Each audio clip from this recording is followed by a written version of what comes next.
have new reaction here in America's newsroom to a first reported here on Fox. Allegations that the U.S. government knew about arms being sent to Libyan rebel groups. You might remember more than 2 years ago when Senator Rand Paul asked then Secretary of State Hillary Clinton when this report first surfaced. This from January 2013. It's been in news reports that ships have been leaving from Libya and that they may have weapons. And what I'd like to know is the annex that was close by, were they involved with procuring, buying, selling, obtaining weapons? And were any of these weapons being transferred to other countries, any countries, Turkey included? Well, Senator, you'll have to direct that question to the agency that ran the annex. And I will see what information is available. And you're saying you don't know? I do not know. I don't have any information on that. We have new information as of last week now. And in his first television interview since the story broke on Fox Files, Republican Senator Rand Paul, Kentucky's here this morning, also running for president. Senator, good morning to you. Good morning. We remember that day well. You asked about Turkey. She said she did not know. You asked about other countries, any countries, and then referred your question to the agency, which we assumed at the time was the CIA. What are we led to believe now, do you think, Senator? I find it very hard to believe that Hillary Clinton didn't know. In fact, she was the biggest cheerleader for sending these arms and redistributing these arms into Syrian rebels. And the reason why this is an important issue, many of the people who receive these arms are not friends of America. Many of them are linked to Al-Qaeda, al-Nusra, and some of these weapons may well have wound up in the hands of people who became ISIS. So this is no small fact. Whether or not she told the truth is a big deal, and some of the emails coming out about Benghazi indicate that maybe she did know a lot more about this arms trade than she let on. And I don't think our public officials should be allowed to come before congressional committees and lie. But it's also concerning because the big problem we face now with ISIS, did it have anything to do with Hillary Clinton arming people who either became ISIS or who were friends or allies of ISIS? You dropped the L word. Was she lying, Senator? Is that what you're saying? I think there's a very good chance, because I think there's no way that Hillary Clinton did not know about this. Her private emails show that she was the one supporting arming these people. And the other thing is that I think some of these arms were going through Qatar. And a lot of news reports are saying that Qatar was very indiscriminate in the way they distributed these arms. But there were actually weapons that have shown up in Afghanistan that were U.S. weapons used against us that came through Qatar.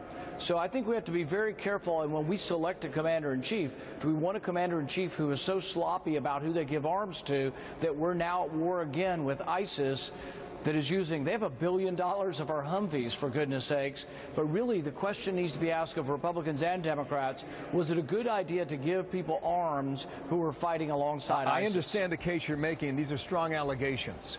You say there is evidence in emails. Have you seen those emails? Can you prove it? Because based on some of our reporting, the emails are missing. Well, some of the emails were what I saw in the report that Catherine Herridge did, and some of these are emails that have been broadcast. But the emails basically indicate that she was a supporter of arming folks who are involved in the Syrian civil war. Many of the people involved in the Libyan civil war actually were people who had been in prison before as jihadists. So really, it's a bad public policy. And then there's a question of whether or not she was being honest with me in the committee about whether she knew. Do I have proof? No, but I have a strong suspicion that she was not telling the truth. More than 2 years ago, you received a letter when she was the Secretary of State. And part of that letter said the U.S. government is not involved in any transfer of weapons from Libya to Turkey. Well, was that the factual? thing is that, well, they stated a very specific thing to Turkey. Turkey was simply a conduit to giving them to Syrian rebels. You'll notice in the letter they did not say that the U.S. government's not involved with transferring arms to Syrian rebels, because I believe they were. And I think the CIA annex was involved with this, collecting weapons in Libya that had been dispersed by toppling Gaddafi. 15,000 shoulder-to-air missiles went missing when Gaddafi was toppled. These are now all over the world, but the CIA annex was trying to collect some of these, ship them through Turkey into Syria. So when she said she didn't know anything about Turkey, the real question was Syria. So my follow-up question was, or any other countries, and she said no, that she was unaware of any arms leaving Libya and going to any other countries. I believe that to be factually false, and I think she was dishonest with the American public. But even more than her dishonesty, we need to recognize and debate, was it a good idea to give weapons to people allied with al-Qaeda, ISIS, and al-Nusra, with radical jihadists? We are now at war against people who are killing and chopping the heads off of Americans and Christians, but these people were allies of those that we were giving weapons to. That was a huge foreign policy mistake, and that was led by Hillary Clinton and some hawks, frankly, in my party. Two more questions quickly. What does all this mean? What does it prove? Where does it lead? I think it's most important for the question moving forward, as Hillary Clinton's being investigated with Benghazi, whether or not she was telling the truth or whether she lied to Congress. But it's also very important when developing a foreign policy as we move forward.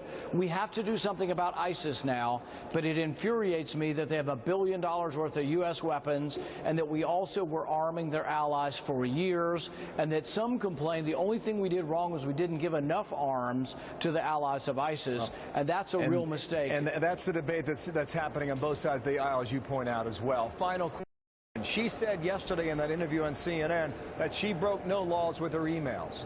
Did she or not? Well, she broke several laws. One of the laws says that she used a government email address and a government server. And I think we're finding out more and more, and we'll be trying to find out more and more about whether any of these were sensitive or classified.